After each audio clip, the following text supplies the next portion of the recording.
Guten Tag, or if you're listening to this in the morning, Guten Morgen. I've been searching up my German. And why, Tom? Because we're in Germany for week 10. Welcome.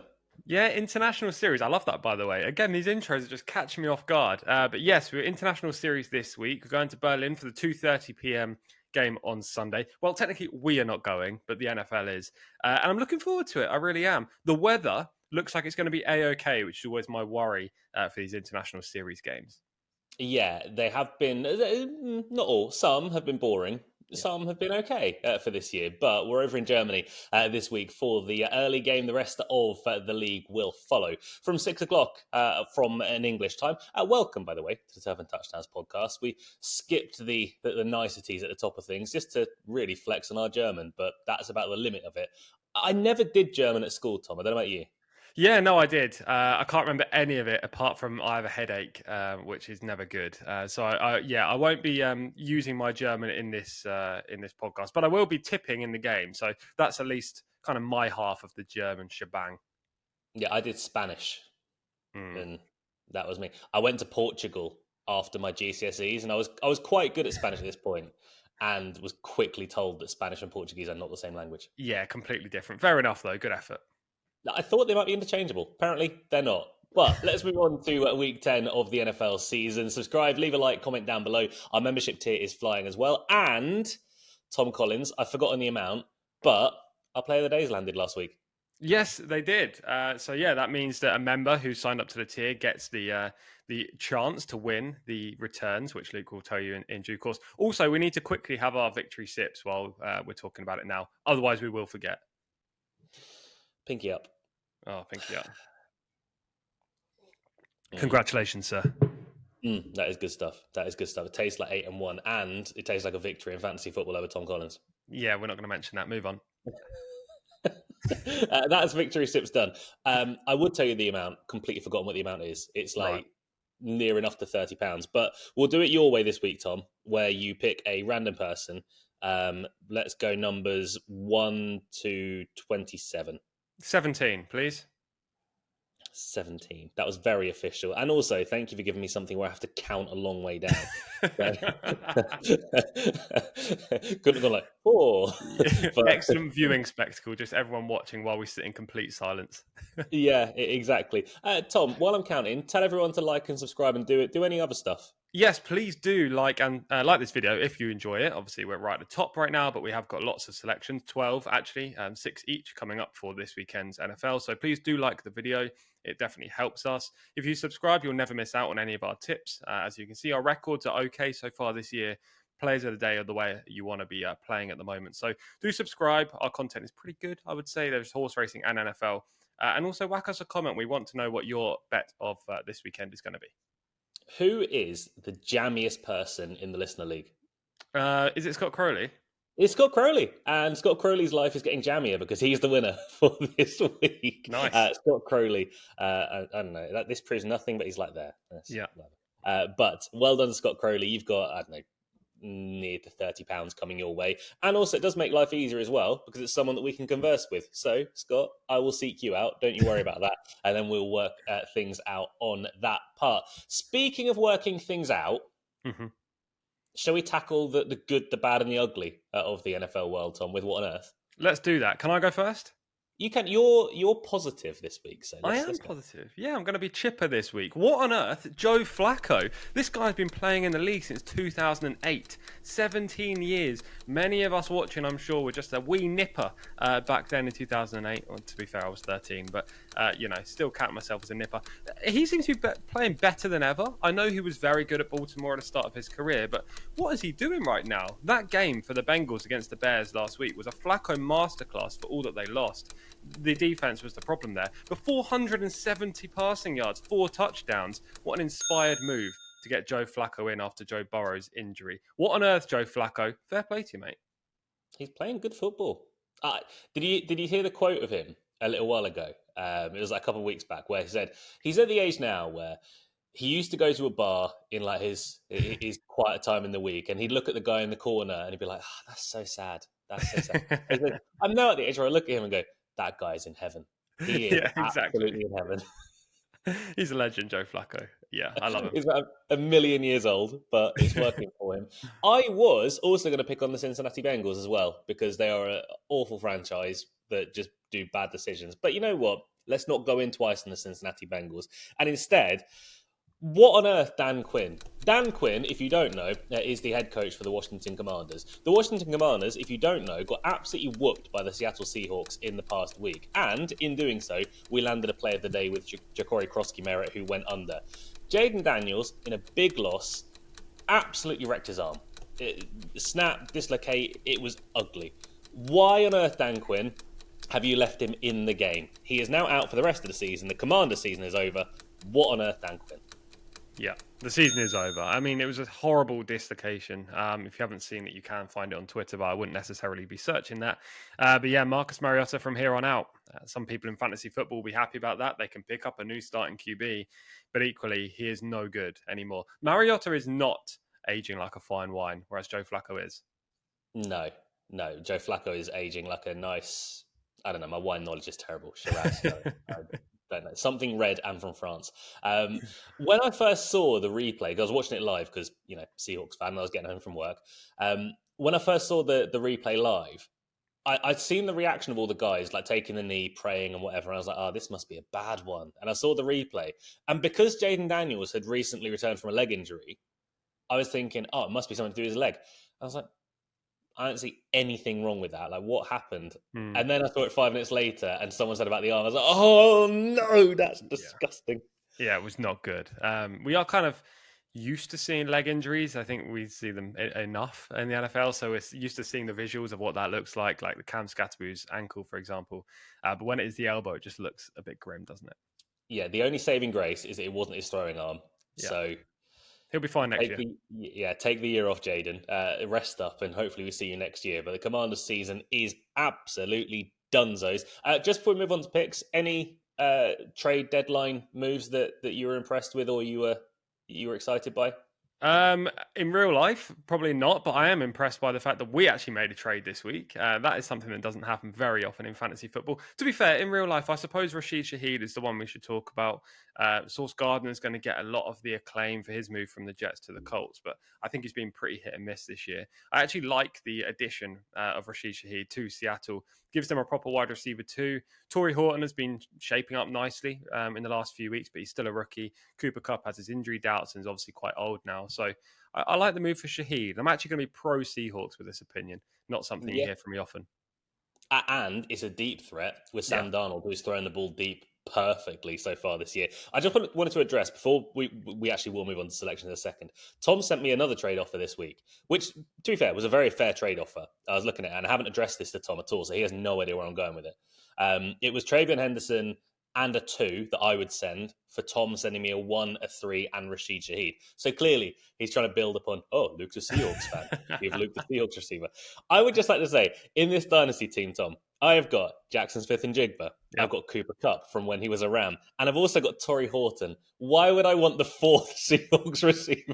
I thought you might just be building a Seahawks dynasty team. So, yeah, I thought, why not add that final jigsaw piece? Yeah, if anyone out there's got Sam Darnold, really interested. I'm all in. It was, not that guy. Right, let's move on to selections because there are plenty of them this week. 12 picks to go by this week in week 10. Let us know your favourite picks down below. A few weeks ago, Tom, play of the day, Tyler Warren, and it didn't go fantastically for him.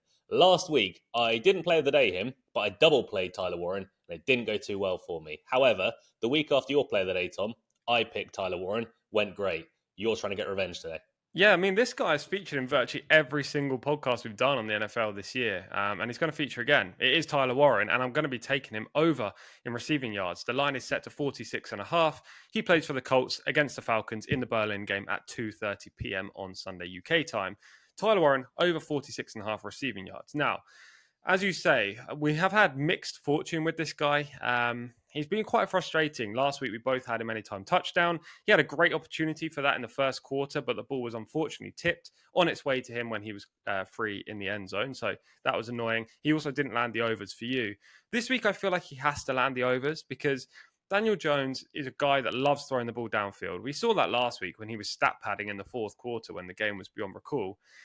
this time around, he's got Michael Pittman still, but he's dealing with a glute injury. Josh Downs coming in off the back of a week where he's been focusing on other things, selling his number to Sauce Gardner, now number 2 rather than number 1. Not sure he's happy about that. He's going to have his catches, but he's not exactly a guy that Dan Jones is going to be looking at every play. And Alex Pierce is a deep threat. Now, he's had great success in recent weeks, but the Falcons are the 6th best in the league against deep threats. They give up the 6th fewest amount of passing yards per play. So I don't know if Pierce is going to be much use. Therefore, Tyler Warren is surely going to be the guy that Dan Jones relies upon this week. If that's the case, I think he covers his line. The weather looks okay, which means passing will be fine for Dan Jones. And I think he's going to be used in that 8 to 12 yard range every single time they're looking for that first down. If he can catch 5-6 balls, he should cover here. So Tyler Warren over 46.5 receiving yards at 10 to 11 for the Colts in the early kickoff. Yeah, the Colts need to sort things out because they were absolute doo-doo last week against the Steelers in a rare blip. But Daniel Jones turned the ball over a ton, but Tyler Warren will look to get back on track. I don't know if you know, Tom, tight ends record in Germany. We know London games they crush, but Germany, I have no idea. I don't actually know. It's just, I'm going to categorize it as international series games, and therefore they have a great record. Perfect. Nailed it. This is absolutely going to swish. Right, let's move on to the 6 o'clock games because we've got a fair few picks in the 6 p.m. kickoffs or the early slate if you're watching over in the US. I'm going to target the New York Giants, who are actually an entertaining team to watch. The problem is everyone keeps getting hurt. You've got Malik Neighbors who's out. You've got Cam Scatterbo that's out. They are falling apart, but the defense is still good. And Jackson Dart is unexpectedly good. I think Jackson Dart could have another big week here. His line is set at 41.5. I'm going to take the over regards to the rushing line for Jackson Dart. Look, he's been carrying the ball a ton, and even more so regards to Cam Scatterbo getting hurt. His carries have gone up in the last couple of weeks because of that. Obviously, one of those games was the Scatterbo injury game. But he takes on Chicago this week. And Chicago, they're not fantastic against running quarterbacks. In the last few weeks, Geno Smith had 4 carries for 31 yards, Jaden Daniels 10 carries for 52, and Tyler Huntley, when he was taken over in Baltimore with Lamar Jackson on the sidelines, 8 carries for 53. I think that 41.5 rushing line is towards the lower side. Jackson Dart's going to have to carry the ball once again. He's started so far 6 NFL games. He's rushed the ball a minimum of 6 in those games and a maximum of 13. I'm not going to say it's 13. If it is, great. This bet's going to land. But I do think Jackson Dart will get the ball 8, maybe 9 times. That's more than enough to be crushing this line. And he's also gone over this line as well in 4 of the 6 games. The only time that he didn't go over was against Denver and Philadelphia. 2 pretty good defenses. And the Philadelphia game was weird anyway. Jackson Dart was still very good. He just wasn't used on the ground. But in 4 of those 6 games, he's gone 54 yards or over. I think Jackson Dart crushes again this week, Tom. 41.5 rushing yards. That is at 10 to 11. From one rushing quarterback to another then. And I'm going to go to Josh Allen, over 27.5 rushing yards for the Bills against the Dolphins. Well, I actually took Josh Allen rushing last week. He didn't land for me. So I am, again, coming back looking for some revenge here. But the line is a lot lower than it was 7 days ago. I think it was 35.5 last week. It boosted up towards 40 by the time the game kicked off. This week it's just 27.5. There is a slight negative here, which is if the Bills go up early, then he's not going to be running the ball. And that's kind of why he didn't land the play last week, because the Bills were up early against the Chiefs. They dominated from start to finish, and Allen never really had to scramble at any point. Did think the Bills were going to win. Probably should have just kept it obvious and played the Bills money line. But anyway, enough of that. This week, Josh Allen, I think, will scramble a little bit more due to the fact that James Cook has got foot and ankle injuries. He probably will play. If he doesn't play, this line will skyrocket by the time you're probably watching this, which is closer towards Sunday, because otherwise they'll be going with Ray Davis or Ty Johnson out of the backfield. Not as good as James Cook. Josh Allen will therefore run the ball more. But I do think regardless of whether James Cook plays, he'll cover this line. We only need 28 yards to cover. So far this year, Josh Allen in 5 of 8 games has run for 30 plus yards. That is a good strike rate for me to take a 10 to 11 bet. Not going to get all mathematical, but the 51% or 52% that the current price of this line suggests is way under what it should be. So Josh Allen over 27.5 rushing yards for the Bills against the Dolphins. Do you want to know another reason why Josh Allen didn't hit last week? Go on. He was just too busy dominating Kansas City in every other facet of the game. 100%. Yeah, he was so good last week. The Bills were really good. The Chiefs, I'm going to say it again, but I say it quite often. They are not as good as Bills. They have beaten teams that have had lots of injuries. Okay, they've looked good against some teams, but one of those was the Raiders, who are absolutely terrible. So, look, do not buy this Chiefs hype. I cannot believe, Luke, they're favourites for the Super Bowl. I can imagine Gary in the comments right now going, oh, I can't believe they've done it again. We beat them in the playoffs. They beat us in the regular season. It's whatever. Gary, come on. Out. We don't need that. We don't need that. Let's go back to Jackson Dart, because I've got 2 picks on Jackson Dart this week, actually. Yeah. We've done the rushing yards one. That is over 41.5 rushing yards. I think Jackson Dart finds the end zone. Now, we know that Jackson Dart rushes the ball. We know Jackson Dart finds the end zone. He started, Tom, in 6 NFL games. Off the top of your head, how many games has Jackson Dart found the end zone in? Let's go for 3. 5. He scored in 5 of the 6 NFL starts so far. Like I say, he's taken on some pretty tough teams as well, Denver and Philadelphia included in those 2. In fact, the one game he didn't score in was New Orleans. That was in his second NFL start, when he was still getting up to date with things. But he's carrying the ball a ton. It's kind of clear they don't trust Tyrone Tracy to be the absolute out-and-out back. He had a lot of fumbles last week. I think Jackson Dart, inside the 5, inside the 10, he should be getting plenty of looks. And they're against Chicago. Chicago aren't a great defense. We saw them absolutely taken apart by Cincinnati, but still winning last week, because Cincinnati's defense is even worse. I say that the Chicago defense isn't great. They've got a lot of injuries. They are very hurt at Chicago. They have been pretty much since the start of the year. So what they're dealing with at the moment is a pretty poor defense. But I think Jackson Dart finds the end zone. For a guy that scored in 5 out of 6 of his NFL starts, he's 2-1. The price is still there. 2-1, I think, is a massive price. I'm going to take Jackson Dart twice, Tom. If Jackson Dart has a good game, I will be absolutely delighted. Yeah, well, look, I can't fault that. Taking a shot at a price is something that's relatively brave when it comes to the NFL. We've done it intermittently throughout the season. If you like him at 2-1, then take him. I hope he gets in the end zone for you. Yeah, hopefully so.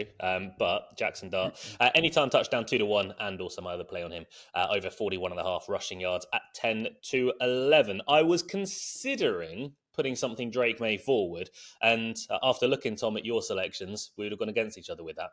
Yeah, for sure. I'm going to take an under in the Patriots v Bucks game, and it is on the Patriots side. I'm going to take under 46.5 receiving yards for Demario Douglas, Pop Douglas, which I just think the line is too high. Now, obviously, I don't love taking the unders. You sweated one out last week, and you were victorious, albeit by, 5 yards, was it? Right. I'd like to revisit this, because on paper, it looked like Jacory Krosky-Merritt was close to covering. Yeah. He was terrible all game. He sucked. Ernest Jones got hurt, left the game, and then they started using him in garbage time. And I was like, this would be the worst way to lose a bet. Thankfully, it didn't happen, and he was by far the second best running back. But yeah, it wasn't that close. No, I suppose, but I feel like you were a little lucky, because Chris Rodriguez had 12 carries and Bill also had 12. If Bill had 15, then he might have covered the over. The reason Rodriguez had 12 carries is because Bill sucks. Okay, that's fair. But look, he had 50% of carries right out of those 2. I think Demario Douglas is going to have a very small workload this weekend, which is why I like the under here. Douglas last week had 4 catches for 100 yards and a touchdown. Now, the traders obviously looked at that and they've gone, wow, this guy's used often. We're going to put his line up to nearly 50 here for this weekend's game. The Bucs defense can give away big plays and whatnot. But by none of that. Demario Douglas this year, let me read out the receiving yards he has per game. -2, 8, 7, 0, 17, 71. I'll come back to that. 17, 44, and 100 last week, right? So only twice this year has he covered 50 yards, or 47, which will make him hit the over on this line. The 71-yard game, I think he had 3 catches and he had like a 58-yard bomb. And last week he had a massive bomb as well, which gave him a touchdown and led to him covering. As long as he doesn't get a 50-plus yard pass in this matchup on Sunday, then he's not going to hit the over. He's not a guy that is used in short yardage plays. He's not a Jamar Chase that's going to be catching the ball every single offensive drive. I'm back in this Bucs secondary. I don't think Pop Douglas is going to go for a big one, and therefore I want the under. Demario Douglas under 46.5 receiving yards. Do you remember in the London game last year when New England came over and I player of the day Demario Douglas in the Yeah, afternoon, I do and he remember that. played like 4 minutes and then Yeah. decided that he was unwell and couldn't possibly go on? Yeah, look, I don't actually think he's going to be on the field that much. He's not obviously going to be unwell like that. That was very bad luck for you. But they have much better wide receivers out there. Stephon Diggs being one. Several, like Hunter Henry's going to get more looks. He's just not going to be a guy that's used often. Drake May throws the deep ball better than any QB in the league right now. But yeah, hopefully it's not to pop. Yes, we'll see. Demario Douglas on the unders for Tom. Tom will be sweating it out when New England are on the field. But do you know what time it is, Tom? Come on. It's time to not quite joint play. I knew that one. I knew where that one was going. Tell us why. We're kind of in the same ballpark. One of us is just a bit braver than the other guy, basically. Christian Kirk, though, go back to the off season. You said, Tom, in week 3 you won all of the Christian Kirk. However, Christian Kirk did a Christian Kirk thing, and he got hurt, and he was still used against Jacksonville, but he was still recovering. He takes on his old team again this week in what should be the biggest fart festival fart fest. Yes, correct. Yeah, there you go. What's your bet? My bet is Christian Kirk. I like how you had no idea how to follow up Fart Fest. I didn't know. I wasn't anticipating Fart Fest. I didn't know if there was more to come or not. But yeah, look, Fart Fest, straight into the play. Christian Kirk, over 2.5 receptions. Short price here. 5 to 9 odd odds. Basically, mixture of 4 to 7 and 1 to 2 in between. So you're taking a short price here for my selection. Luke will be a bit braver in a second. As you say, player versus former team. Christian Kirk played against the Jaguars earlier this year. He had 3 catches on 8 targets, but he was hurt in the game. So he didn't get the production that maybe most people were expecting, but he still had 3 catches. We need 3 catches for him to be over here. I think he's going to be used a lot. The Jaguars stink. They are terrible, especially on defense. On offense, I don't know what's happened to Trevor Lawrence since his college days, but he has nothing anymore. He is no good. He makes a lot of bad decisions. Christian Kirk this year has only played in 4 matchups. In every single game he's played this year, he's had at least 3 catches. I think he'll do it again. I'm very confident with this one. Yeah, I'm going to go a little bit further afield and go Christian Kirk 4+ receptions. I actually think that this line will change to 3.5 before game time. When I was looking at sort of 2.5, I was a bit disappointed because I wanted a better price on 3.5. But that's effectively what we're doing. I think we can take this price now, which is 29 to 20. Christian Kirk 4+ receptions. As Tom said, it's a revenge game. He will want to get revenge on Jacksonville. He couldn't do that in week 3. He had 8 targets, turned into 3 catches, as I say. He had 8 targets last week. Obviously, CJ Stroud got hurt. 5 of those 8 targets came from Davis Mills. Jacksonville in general have been awful, but they've been awful against the pass recently. Geno Smith passed for 284 yards last week. Christian Kirk as well. He's a slot guy. He offers safe, reliable targets to a backup quarterback.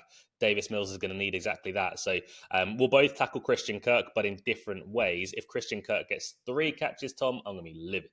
Yeah, I'll be very happy. However, I do think the line will go up, as you say. So if you're watching this and that over 2.5 receptions doesn't currently exist, then look, I wouldn't be against taking the over 3.5 receptions. I just prefer the lower line. The reason for that is that this wide receiver group in Houston is quite deep. They have quite a lot of threats there. Obviously, we've got Dalton Schultz as well, the tight end. But you have Nico Collins, obviously Christian Kirk. Then you've got Xavier Hutchinson, who's looked pretty good this year.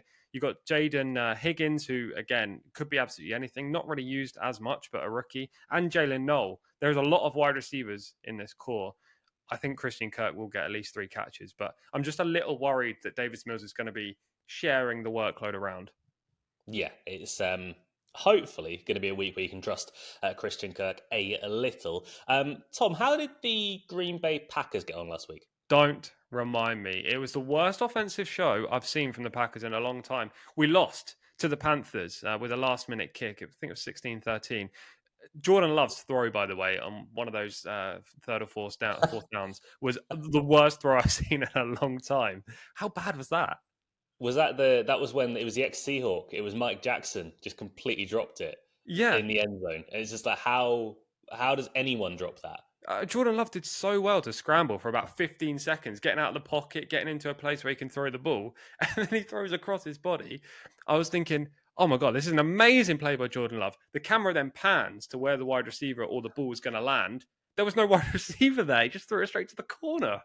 It's just Mike Jackson standing there going, "Oh no, oh no!" Yeah. But yeah, I'm sure there was something that Jordan Love saw on that, but there was literally no Green Bay player No, within 15 yards of no, where the ball it landed. was a shambles, and plays like that led to the Panthers beating us. And I think the Panthers will rack up another victory this week. They'll gain a lot of confidence for beating the Packers, one of the best teams in the NFL, I would say. Offense not really firing right now, but they will when it comes to the playoffs.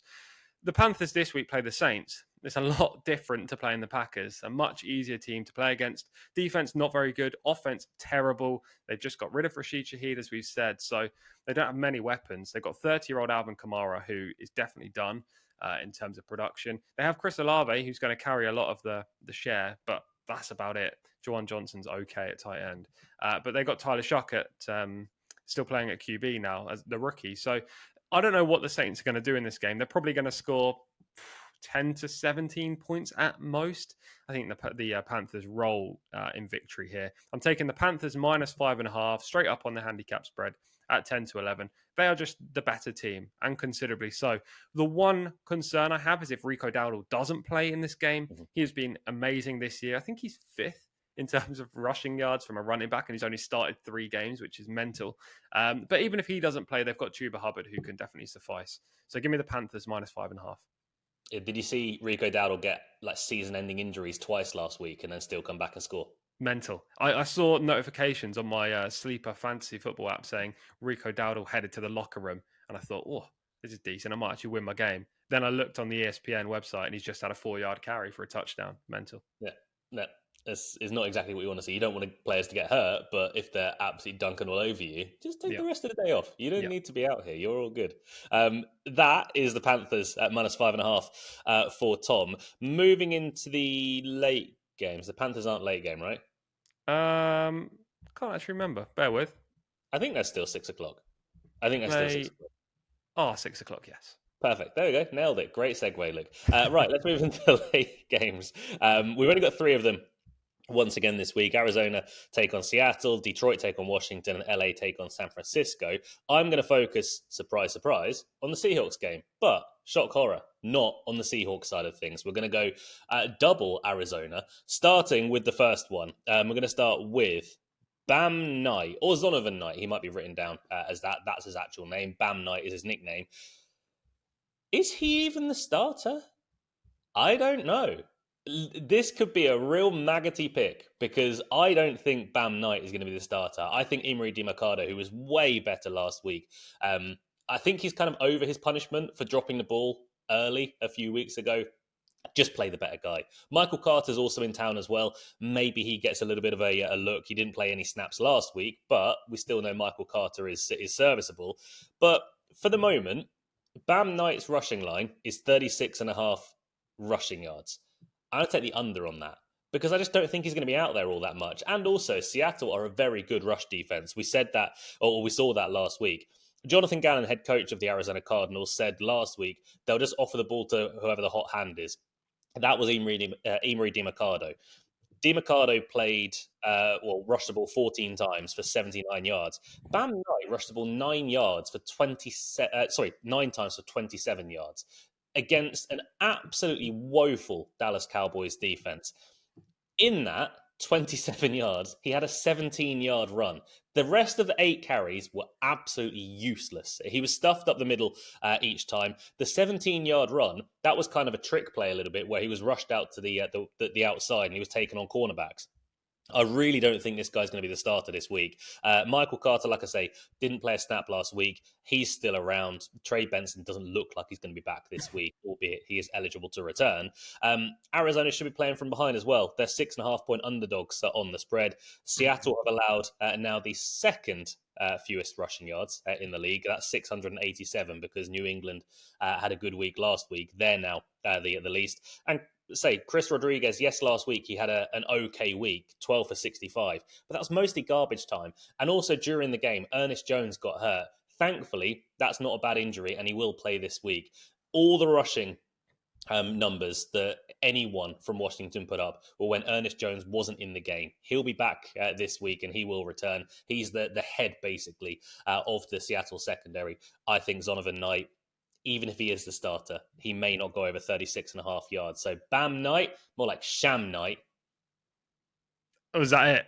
That was a hard pause, a hard full stop. Okay, fair enough. Yeah, look, we're both taking an under this week. Demario for me, Bam Knight for you. So yeah, hopefully we both sweat it out and get another victory. I can certainly see the case. And by the way, just on Trey Benson, there was a note earlier this week saying that he may return, but he didn't practice on Wednesday. So I do agree he's probably not going to be playing for the Cardinals this week, but he is likely to return next week. Yes, he's been on IR for a little while now. I think this is his 4th week. So, like I say, he is eligible to return, but we'll see when he actually does. Moving on, we've got 3 more picks remaining, and Tom, the on time is. Go on. It's time to not quite join play. Yeah, correct. Yeah, we're very similar on these next 2 picks. I'm going to be in terms of receptions, and you are receiving yards. Yes. My play is Trey McBride over 6.5 receptions at even money in that game against the Seahawks that Luke was just talking about at 9:20. I just think Jacoby Brissett, who's now QB for the Cardinals, not Kyler Murray, is going to be throwing the ball a lot. As Luke has already talked about, the Seahawks don't give up many rushing yards, and the Cardinals' running attack right now is a bit all over the place. They have 4 or 3 running backs just fighting for the role. They don't have one guy they can lean upon. So Jacoby Brissett, who's been very good in recent weeks for the Cards, hence why he's now QB1, even though Kyler has got an injury designation, I think they are also benching him a touch. I think he's just going to be relied upon to win this game or go very close for the Cardinals. Especially if they're down early. He's going to be throwing the ball a lot in this matchup. And Trey McBride is the guy. Now, I don't think Brissett loves McBride as much as Kyler Murray does, but he's still going to be targeting a fair amount. McBride has 52 catches in 8 games so far this season. If you work that out per game, he does need to have a good one to get 7 catches to cover my line here. But I believe that's going to happen. When McBride has played the Seahawks in the last 3 editions, he has had at least 7 catches in each. I think it was 7, 7, 11 or 7, 7, 12, something similar to that. I think he goes and gets at least 7 catches once again. So I like McBride. He's a good player, probably one of the best tight ends, top 3 in the league right now. And I think he's going to be used a lot to get close to this Seahawks team. Yeah, it should be effectively him and Marvin Harrison. Marvin Harrison had a good game against Seattle earlier on in the year. Seattle won that game by 3. It was when Seattle was still being really poorly coached early on because they were up by, I think, 17 and we were dominating at half time. Second half, just came out and didn't do a single thing and then managed to scramble home. But things are better now. Let's see if I can get Tom to agree to something outlandish. The Seattle Seahawks are a top 5 offense in the NFL right now. No, but I'll give you top 10.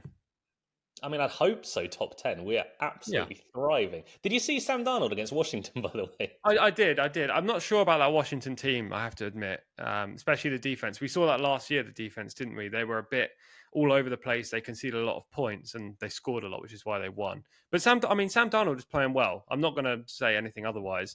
And Jackson Smith and Jigba, probably the best wide receiver so far this year. Mm-hmm. Yeah, 100%. He's near. Well, he will get to 1,000 this week unless he gets hurt very early on. Sam Darnold, by the way, last week, I think he was 17 of 17 starting things up, which was a franchise record, and that included I think it was 3 touchdowns, 4 touchdowns. So he was slinging the ball around, but that was even without Cooper Kupp, and everyone else stepped up.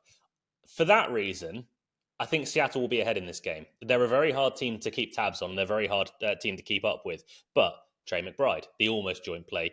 Over 60.5 receiving yards is the play for me at 10 to 11. Now, you have to know when you're not very good at something. I do. I'm not very good at lots of things, and I know all of them. But Seattle, not great against tight ends. Haven't been for a little while now. Zach Ertz, last week, 4 catches for 46 yards. He led the Washington team in receiving yards. Dalton Schultz, the week prior to that, 9 catches for 98 yards, led the Houston team in receiving yards. 4 weeks ago, I think it was, Cade Otton, 4 catches for 81 yards. He was second behind Emeka Egbuka in receiving yards on the team. McBride has, 7 for 52 in game 1 against Seattle this year. He was playing with Kyler Murray. At the moment, it's a fact. Jacoby Brissett is a better quarterback than Kyler Murray right now. He's playing way better football. Kyler, obviously, he's hurt. he's been placed on IR, so Jacoby Brissett is going to be around for a little bit longer. But he's also getting better results. That they beat the Dallas Cowboys, and I think that's been a big positive for both McBride and also Harrison. We had the Monday Night Football preview we did for members. We had 2 winners in that, both of them thanks to Jacoby Brissett. We had Trey McBride anytime touchdown, and we had Marvin Harrison over whatever his line was, and he had covered in the second quarter, Marvin Harrison. So they are a little bit more dangerous, yes, but since Jacoby Brissett's come in, he's had 8 catches for 72 and 1, 10 for 74 and 2 touchdowns, 5 for 55 and 1. Brissett is just looking around a lot more than Kyler Murray did, and Trey McBride. We are both, Tom, hoping for a big week. If one bet lands, the other one will. Yeah, for sure. Look, if he gets 7-8 catches, he's probably going to cover his receiving yards as well. I just didn't want to double down, but I do think both of these plays will win. Yeah, that's Trey McBride for the final time. And for the final time this week, I've got one more pick, and that will be in the late game on Sunday Night Football. Not a team I love picking, going to be honest with you. But the Pittsburgh Steelers are not favoured against the Los Angeles Chargers. Obviously, we're in LA. LA are 3-point favourites. So I'm going to go the other side. I'm going to take the Pittsburgh Steelers plus 3 points. They are 5-4 in the money line. I think Pittsburgh probably take this game, honestly. They looked fantastic last week against the Indianapolis Colts. And Daniel Jones had 5 turnovers himself. But a lot of the time, Pittsburgh were just on Daniel Jones before he'd even got the ball. The O-line of Indianapolis, which is good, just didn't stand up whatsoever. Now, you go to LA, you take on the Chargers. They lost Rashawn Slater at the start of the year. They lost Joe Alt for the rest of the year in the week just gone by.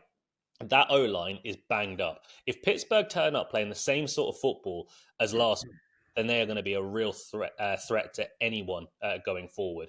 Justin Herbert, he's going to have to carry the ball a lot more. Kamani Vidal, he wasn't as good last week, and the running game is kind of going back to the non-existent for the Chargers.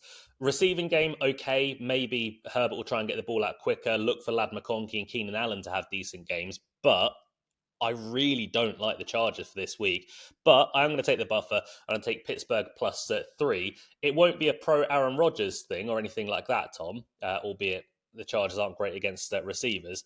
I think this is a game where you just hang your hat on the Pittsburgh Steelers defense and say, go to work. No, look, I love that angle. I was hoping you were going to bring up the fact that Joe Alt was out. It's a massive difference. The one thing I absolutely hate about this bet, by the way, is that the line is 3. Like, if this ends up in being a push, then I've got to somehow get Joe to get this record updated to whatever it is and 1 at the end. It would just be a disaster. Nuh-uh. It's not how it works. Why not? You had a push earlier on in the season. We just ignore it. Okay. Did I? I can't remember that. Yeah. You did. Okay, fair enough. I can't remember who it was, but you had a push and you were like, we're going to ignore it. Yeah, that's probably fair. I mean, the bets are void. So, yeah, don't think that we're just flunking the records. But, yeah, we'll do that. Yeah, they are the picks for this week. We will go through them right now. Before we do, leave a comment, like, subscribe, do whatever you have to down below. Join our membership tier as well. Like I say, the last 2 weeks, because both of our Players of the Days have won, we've given away money as a free cash prize. It's like a £5 to sign up for the month. Scott Crowley's getting near £30, and Jahar last week got... I just like Jahar. John, by the way, is his name, Tom. Nice. Did you end up getting in touch with John? No, I just stole the money. I thought it'd be really funny if I just left that. Ridiculous. Shout out, John. Yes, you can make your money back, and then plenty more if both plays of the day win. Let's find out what play of the days are. Tom, go.